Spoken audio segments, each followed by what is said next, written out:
Have you ever been told to sit down and shut up in your own home by your own family? That's what happened to me. They called me just the widow, as if my husband's death made me small, invisible, and unimportant. They thought I would cry and stay quiet. They thought they could take everything my husband and I had worked for. But they were wrong. I walked out of that dinner, and by the next morning, their world had completely changed. They found out that the quiet widow they looked down on was actually the person in charge. And I was just getting started. My name is Eleanor Whitmore, and I am 68 years old. My family now calls me the widow. Before I left my house for what I thought was a family dinner, I got ready very carefully. I ironed my blouse twice, checked my lipstick 3 times, and told myself not to cry. This was just a dinner with the people I had loved and raised for over 40 years. We were meeting at my son Blake's house. It was a big, modern house, the one he and his wife Candace had bought after my husband, Henry, and I had helped them with the loan. But no one ever talked about that anymore. They said we were meeting to talk about estate things, which meant my house, the lake house, and all of our savings. Henry and I had built all of this from nothing. We ate cheap canned soup for lunch and didn't go on vacations for 20 years just to save money. I brought a blueberry pie because Henry always said it was my best. I hoped it would make the mood a little softer. When I walked into the house, no one looked up. Blake was already pouring wine like he was a host at some fancy party. Candace, with her fake smile and gold high heels, was walking around the kitchen as if she owned the place. Their oldest son, Jack, gave me a small nod, the kind you give to a stranger you barely remember. The air was filled with the smell of expensive perfume and something burning in the oven.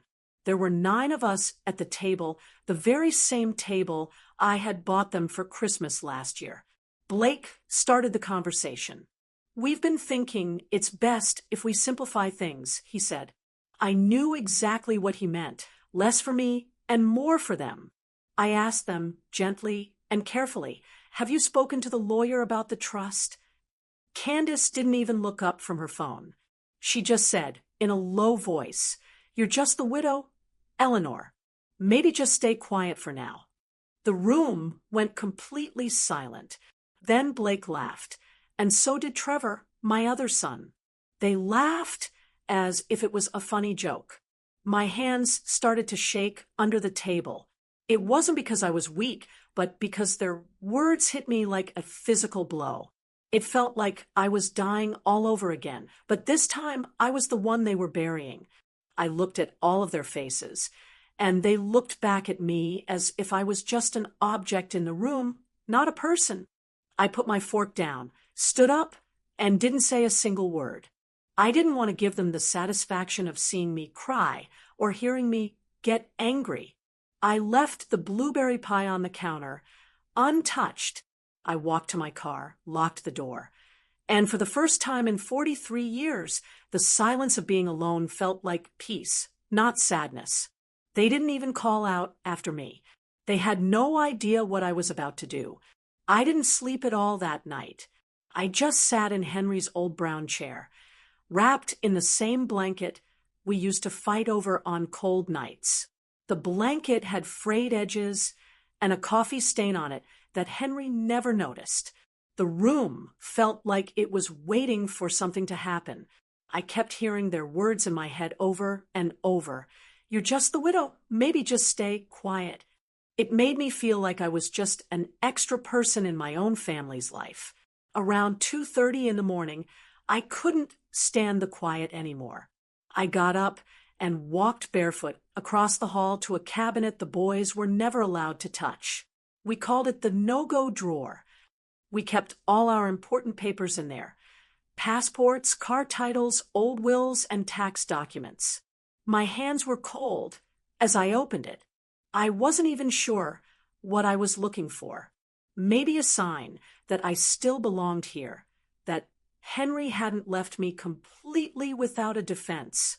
I moved some of the familiar papers aside, the insurance documents, the birth certificates, an old photo of us in Colorado. That's when I saw it, a thick white envelope hidden in the back. It had one word written on it in Henry's handwriting, Eleanor. I stared at it, thinking it might disappear. Henry wasn't a man who left emotional letters. He showed his love by making sure our car tires were good and the gutters were clean. He didn't write letters. I opened it slowly. Inside was a single page of notebook paper, and behind it, a stack of other documents. The letter said, "If you're reading this, something has already gone wrong. I wanted to tell you sooner, but I knew if I did, you'd try to fix the problem instead of protecting yourself. The boys, they're not bad, but they are selfish. And Candace, she's worse. I saw it happening the moment I got sick. I made some changes. Everything is in your name now. The house, the money accounts, the lake property. You have all the power. They don't know. Don't feel bad for using it. Don't let them make you feel small or guilty. And if they ever try to take what is yours, burn it all down." I sat there, completely still, as the words sank in. I had no idea he had done this. We had talked about a will, but I thought he was just being careful. I looked at the other documents. They were official, with a lawyer's stamp on them. Everything was legal. They were papers about financial control, property ownership, and the transfer of all our assets to my name to be effective the moment he died. It was all there. Henry had changed everything 8 months before he passed away. During that time, I thought we were just going to doctor's visits and trying new medicines.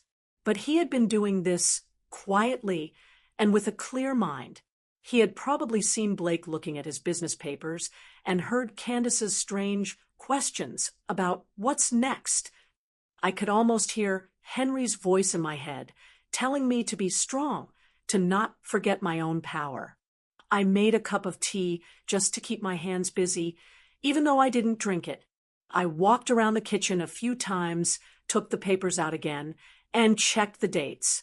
It was all real. And the more I looked at it, the more I felt a change inside me. That feeling of being invisible, of just being a part of someone else's story, was replaced with a new feeling: control. At 3:47 a.m., I picked up the phone and called Alan Kramer, our lawyer for over 30 years. He used to slip Henry fishing magazines during meetings and always called me Mrs. Whitmore, even after I told him my first name. He answered the phone after 4 rings, sounding tired but awake. Once I said my name, I didn't waste any time. I said, "Henry left everything to me. I found the paperwork. I want to make it official today." He was quiet for a second, then asked if anyone else knew. I told him, "No, not yet." He said, "Good. Don't tell them. I'll be there by 9, with everything you need." I hung up and just stood in the hallway, looking at the old wedding photo on the wall. It was us on the steps of the courthouse, young and a little scared, but completely together. I touched the picture frame and whispered, "I have it now. You don't have to worry anymore." Then I folded the documents into a clean folder and put it in my purse. It felt like a weapon, because that's what it was. And if they thought I would just sit quietly while they tried to take my life away, they were about to find out what kind of woman they had pushed out the door. By the time Alan rang my doorbell at 8:57 a.m., I was already ready. My hair was pinned back the way Henry liked it, and the documents were spread out on the dining table like a map for a battle. I had a notebook filled with questions I had written down during the night. Alan walked in with his briefcase and the same old leather folder he had been carrying since the boys were young. When he saw the envelope Henry had left me, his face changed from a businesslike worry to a grim respect. We spent 2 hours going over every detail of the papers.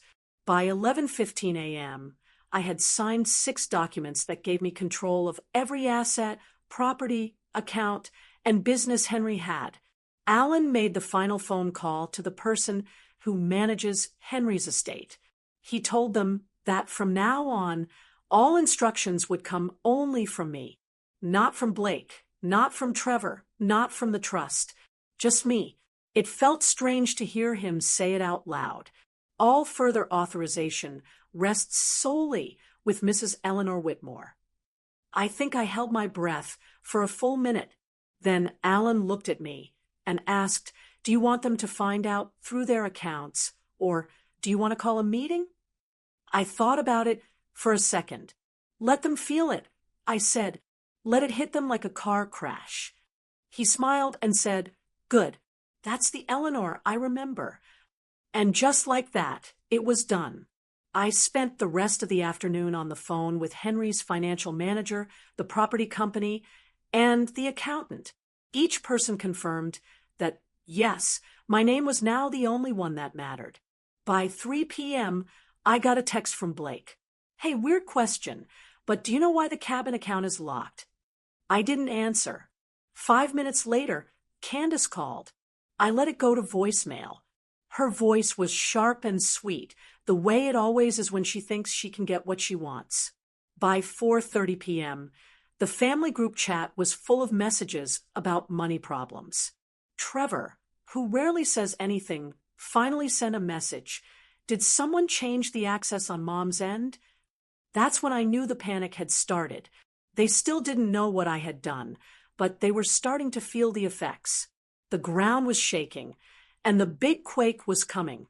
I waited until 5:05 p.m., just when I knew they would all be back at Blake's house for another dinner to plan their next steps. I walked up the stone path with my folder in my hands and knocked on the door, as if I was just there to drop something off. Blake opened the door, looking confused and annoyed. His fake smile was barely there. I walked in, put the folder on the counter, and said, "You all might want to sit down." Of course, they didn't.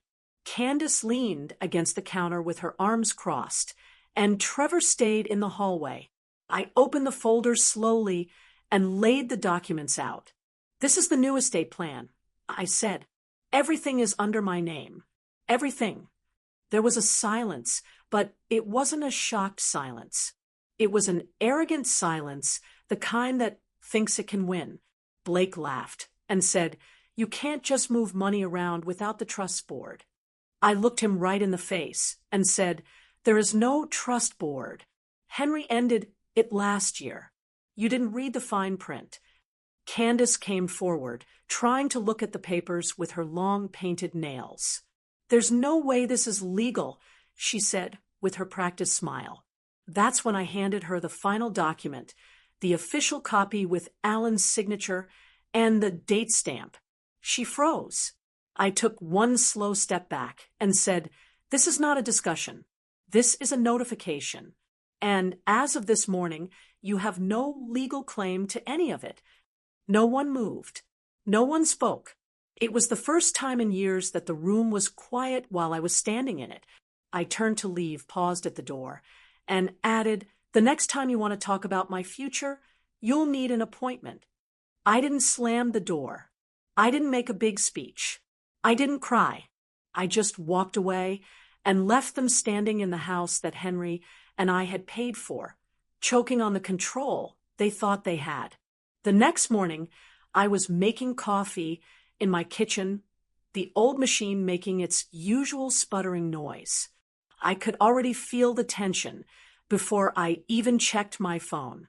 5 missed calls from Blake, 3 from Candace, and 1 from Trevor, who, as expected, had waited for the trouble to start before he got involved.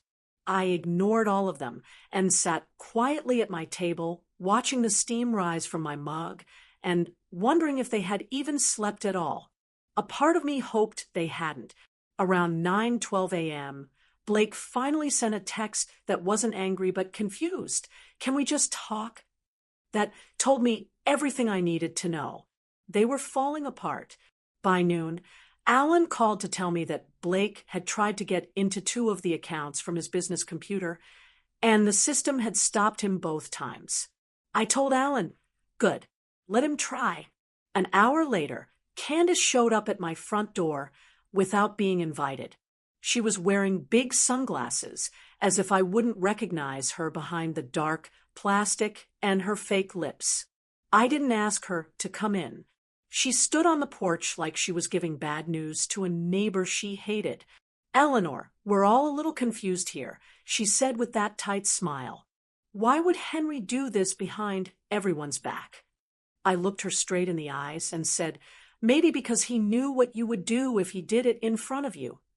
She flinched as if I had slapped her. I added, "You should leave. This is my property." She tried to make a threat about lawyers, but I closed the door before she could finish. 10 minutes later, Trevor called. His voice was low, as if he didn't want his wife to hear him. "Mom, I didn't know about any of this. I thought the trust was just automatic. I didn't even know Candace and Blake were pushing for control." I could hear the guilt in his voice, or maybe just the fear of being cut off. I said, "You had every chance to ask me directly. You didn't. Your silence is your signature." He didn't say anything back. He just hung up. That night, I cooked dinner for one. Roasted chicken, garlic mashed potatoes, green beans with lemon. I was done with eating small bits of food, while others ate from my sacrifices. As I was pouring a glass of wine, the landline rang again. This time it was Ava, Blake, and Candace's 17-year-old daughter. She was the only one who ever looked me in the eye at family dinners. Her voice was quiet, almost shaking. "Grandma, I don't know what's going on, but Mom and Dad are freaking out. They said something about money being gone and the house being in trouble. Are you okay?" Her question hit me harder than anything else. I softened my voice. "I'm fine, sweetheart. You didn't do anything wrong." She was quiet for a second, then whispered, "I miss Grandpa. He would have hated this." I took a deep breath and told her the truth. That's why he fixed it before it broke. After we hung up, I sat alone at the table, surrounded by quiet. I felt something I hadn't felt since the funeral. Not sadness, not anger, but clarity. Henry had seen this trouble coming, and now they were struggling without a safety net. Blake had lost access to the money he thought was his. Candace had no legal claim to the house she had told all her friends about. Trevor was just now realizing that being quiet didn't mean you were innocent. And Ava, the only one with any heart left, was stuck in the middle. I knew this was just the beginning. People like them don't give up easily. They try to find other ways to get what they want. But what they didn't understand yet was that I wasn't just a sad old woman waiting for them to tell me what to do. I was the one in control now. And if they wanted to challenge me, they needed to be ready for what came next. 2 days after I closed the door on Candace, Alan called me again. His voice was serious. "There's something you need to see," he said. An hour later, I was sitting across from him in his office. He slid a folder across the desk. When I opened it, I didn't understand at first. It was just a bunch of bank statements and loan papers, all with Blake's name on them. He used your husband's business credit as a guarantee for a loan. Alan said, $500,000, maybe more. He had signed the papers as a partner in the business, but that partnership had ended when Henry died, which meant what he did was illegal. My hands went cold. I looked through the papers again, more slowly this time. I saw the dates and the amounts of money. The new car Blake bought last year, the kitchen remodel, the ski trip to Aspen they had told me was free. It was all paid for with money that wasn't his to take. He did this while Henry was still sick. I asked, my voice barely a whisper. Alan nodded. "We think so." The first money was moved 2 weeks after Henry's first surgery. I stared at the numbers until they didn't look like numbers anymore. They looked like betrayal, the kind of betrayal that starts to rot a family from the inside. Alan leaned forward and said, "We can press charges if you want." or we can just let the money problems get worse and watch him struggle. It's your choice." I didn't answer right away. I needed to think. I drove home without the radio on, without stopping. I went straight to Henry's office, which was still mostly untouched. I took out the old leather journal he kept behind the books. It was where he wrote down notes about our taxes. And sure enough, on one of the last pages in his neat handwriting was a list of things to check. Blake's withdrawals look suspicious. Ask Alan. He must have known. He must have suspected something, but he never had the chance to finish it. Now, it was my job to do what he couldn't. That night, I didn't sleep again. I sat at the kitchen table with the papers spread out in front of me, looking at the proof that my own son had stolen from us while we were dealing with doctor visits and chemo. I wanted to scream, but I didn't. I just made another folder, wrote firewood on it, and started making a list of things to do. What could I sell? What debts could I call in? What investments could I freeze that Blake might still be connected to? The next morning, I called Alan and told him, "Don't press charges yet. Let him worry. I want him to lose everything before he gets scared." That same day, I called the family accountant, a man named Peter I hadn't seen since Henry retired. I asked him directly, "Did you know any of this?" He didn't say no. "I had concerns," he said, "but your name wasn't on anything until now." My hands were tied. I told him, "Well, they're not tied anymore. Start talking." And he did. For over an hour, he told me about strange money movements, things that looked suspicious but that he couldn't investigate without my permission. He told me that Blake had likely been taking out more and more money, thinking that when Henry died, he would get everything and could just pay it all back. It wasn't just greed, it was arrogance. He never once thought that I would be the one holding the pen when it was all over. That night, I sent Blake a single message. "You might want to get a lawyer and an accountant and a very cheap apartment." I didn't get a reply, but I didn't need one, because the only thing louder than his silence was the sound of everything he thought was his slipping through my fingers. 3 days later, they invited me to a family barbecue, as if nothing had happened, as if we hadn't turned the family upside down. While every part of me wanted to stay home and let them pretend, I showed up, because sometimes being there is more powerful than being silent. I wore the pearl earrings Henry had given me for our 30th anniversary and brought a bottle of red wine that I knew none of them could afford now. When I walked into the backyard, everything looked fake. The plastic tablecloths, the forced smiles, the music loud enough to stop any real conversation. Candace was wearing a white dress, as if she was trying to prove she was innocent. Blake was at the grill, pretending to be the man in charge, flipping burgers while his world was falling apart. Trevor gave me an awkward nod, unsure if he should be angry or relieved. I didn't wait long. I walked right up to the picnic table, dropped the firewood folder on it, and said, "We need to talk now." Candace rolled her eyes. Blake muttered something under his breath. Trevor reached for a beer like a child trying to avoid a fight. I opened the folder and laid out the documents, the illegal loans, the fake business papers, the money transfers. Everything.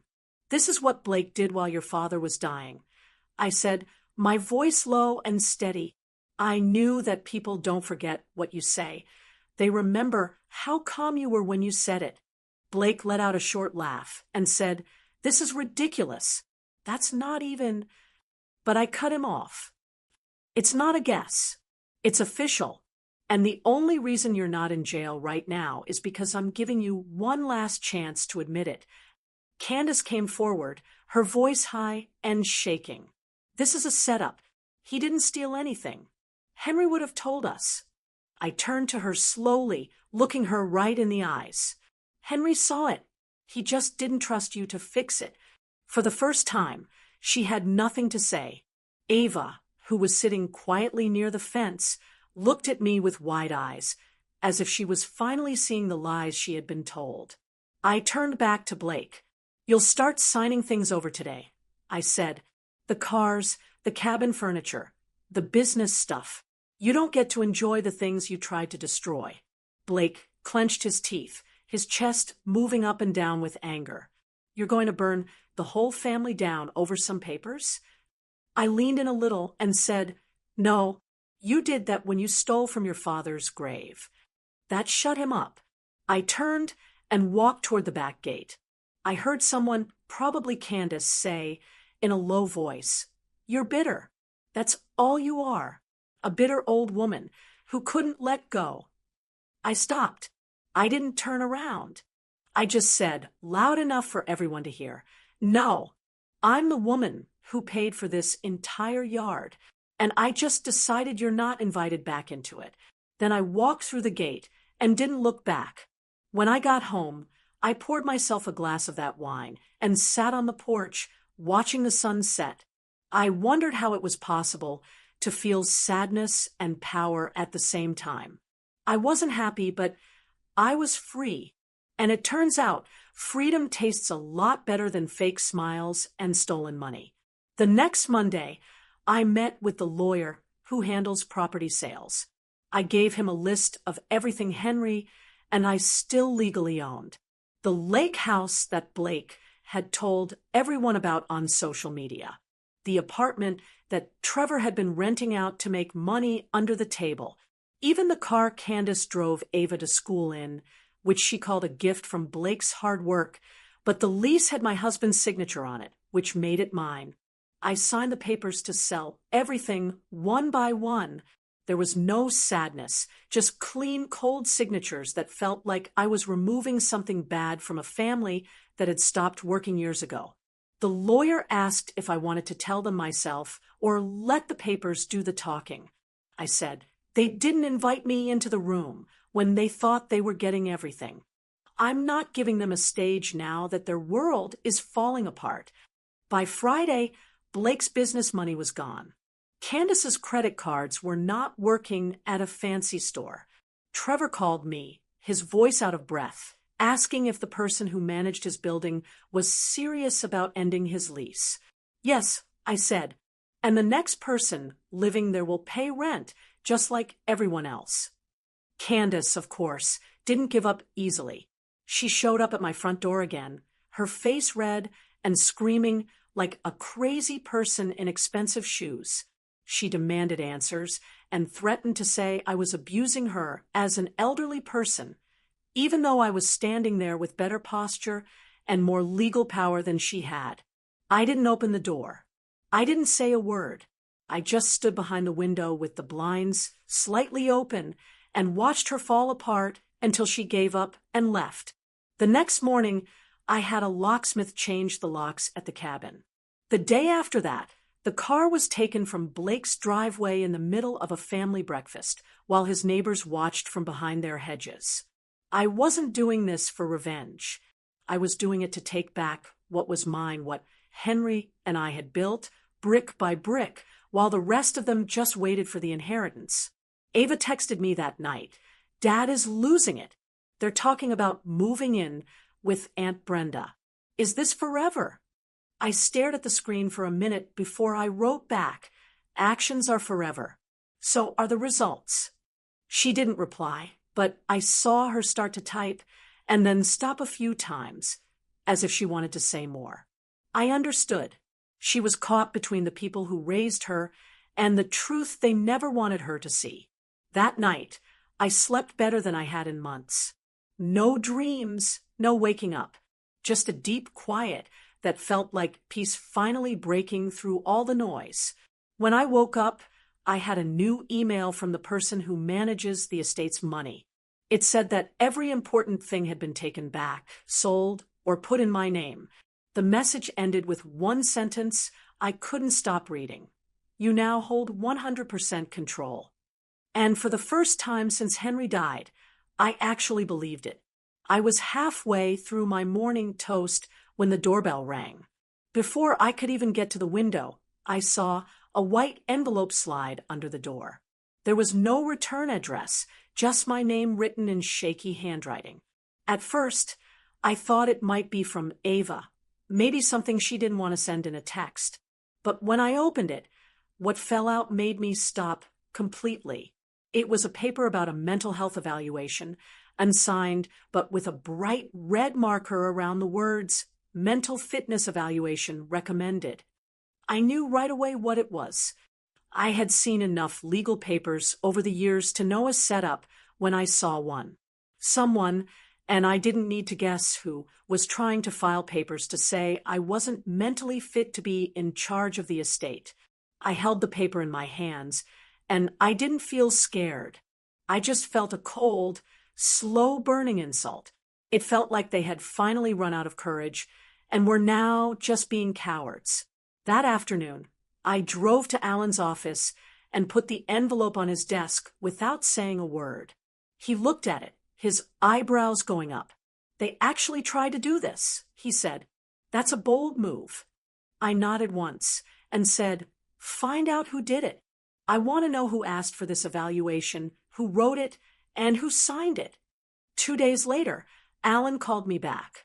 His voice was as sharp as I had ever heard it. "It was Candace," he said. "She went to a notary who owed her a favor and tried to make the paper look like it was from a long time ago. We have the emails. One of the notary's assistants gave them to us. She didn't want to do something illegal on a Sunday morning."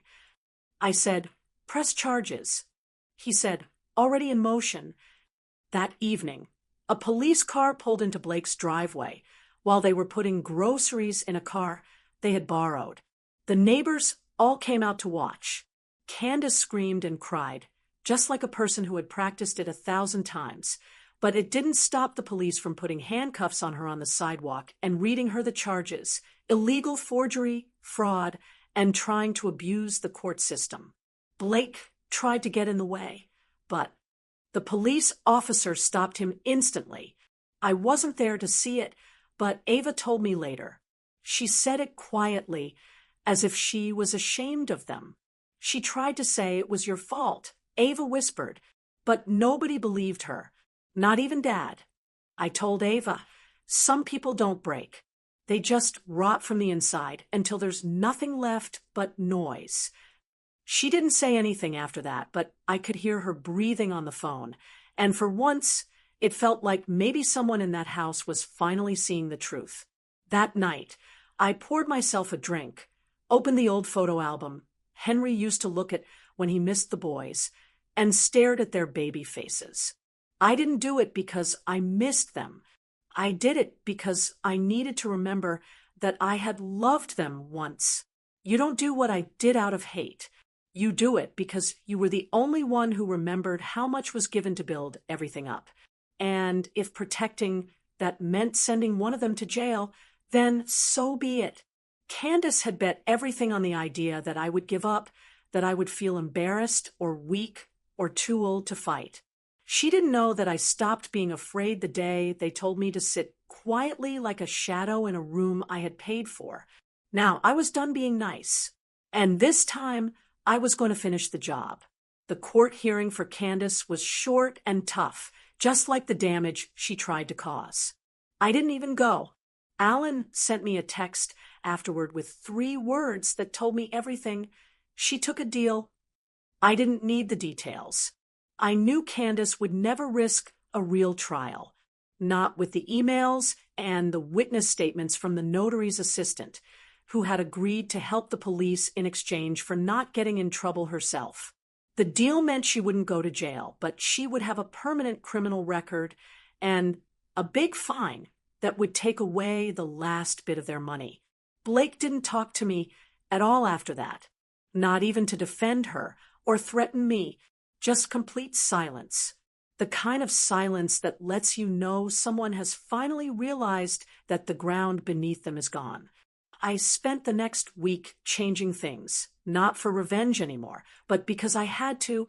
There were taxes to file, properties to officially close, and most of all, decisions to make about what all this fighting meant now that the dust had settled.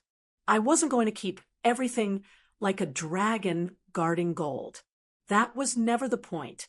I just wanted what was mine and what Henry and I had built to be safe from rot. So I called Peter, the accountant, and told him to officially transfer the ownership of the smaller house outside of town, the one with the porch swing and the yellow shutters that Henry always said reminded him of his grandmother's house, into Ava's name. She hadn't asked for it. She didn't expect it.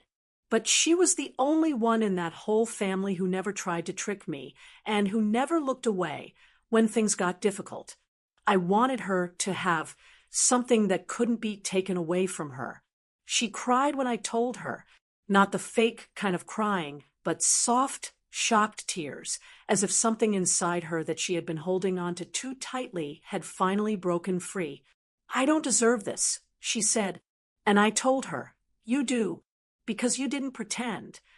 That same week, I started working with a group that helps people to start the Henry Whitmore Second Chance Fund. It was a program to give money to women over 60 who had lost their husbands and had been pushed aside, or left with nothing. I didn't want an award or a party. I just wanted to create something that would last longer than the pain. The first application came in before the website was even finished. It was a handwritten letter from a woman in Kentucky whose children had emptied her bank account the day after her husband's funeral. I approved her in 2 hours. One night, while going through some papers, I found an old note Henry had written on a receipt from the dry cleaner. It was stuck between the pages of his retirement notebook. It said, "Make sure Eleanor knows she did it all." I just stood beside her. I didn't cry. I just folded it carefully and put it in the top drawer of his desk where I kept the will, the keys, and now peace. By Friday, I had closed the last joint account that was connected to Blake's illegal business. I had given the rest of the business's stuff to a local business that helps new companies. And I had sent a final warning to the last lawyer who was still dumb enough to take Blake's calls. The rebuilding wasn't exciting. It wasn't fun, but it was mine. It was mine and Henry's, and it was no longer weighed down by the greedy ghosts of people who had his blood, but none of his honor. And for the first time, as I sat on my front porch, drinking coffee while workers fixed the old fence we had put off for years, I realized I wasn't just surviving anymore. I was rebuilding from the ashes, and I was doing it all on my own terms. It wasn't until I stood in front of that long, polished table again, the same one where they had told me to sit quietly just weeks earlier, that I realized how far I had come and how far they had fallen. And not a single part of me felt bad about it. Blake had sent the invitation himself, but he wrote it like a casual get-together, something about reconnecting and starting over, as if all of this was just a small problem we could fix with burgers and fake apologies. I didn't go to forgive anyone. I went because sometimes the people who try to make you disappear need to see you standing tall, no longer asking for permission to exist. Candace wasn't there. Part of her deal with the court was to stay away from me for at least 6 months. Trevor was in the background, as if he wanted to say something but didn't know how to start. Ava sat next to me, her hands folded in her lap, calm and watching, as if she was finally learning how to be strong in a room full of chaos. Blake stood at the head of the table, as if it was still his house, still his legacy. But even he looked smaller now, thinner and tired, as if he had finally stopped believing his own story. He started with some practiced words about how families go through bad times and get through them differently. But I wasn't interested in his speech. I put my glass down, looked at every single person in the room, and said, "This isn't a bad time. This is the result of your actions. And every one of you is responsible for it. You could have heard a pin drop. No one reached for their water. No one moved around." Blake opened his mouth, maybe to defend himself or make another excuse, but I cut him off with a raised hand. "You told me I was just the widow, that I should sit quietly, but I wasn't quiet when I built this family. I wasn't quiet when I kept it alive. And I sure as hell won't be quiet now that I have taken it back."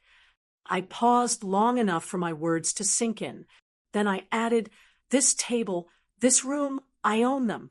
Legally, emotionally, in every way, you are guests here. And remember that. I stood up without waiting for an answer. As I walked toward the door, I turned back one last time and said, you don't have to like me. You just have to understand that I'm done making myself small, so you can feel big. Then I left, not because I was angry, but because I was finished. Outside, the sky was bright and clear, the kind of light Henry used to say was perfect for working in the yard.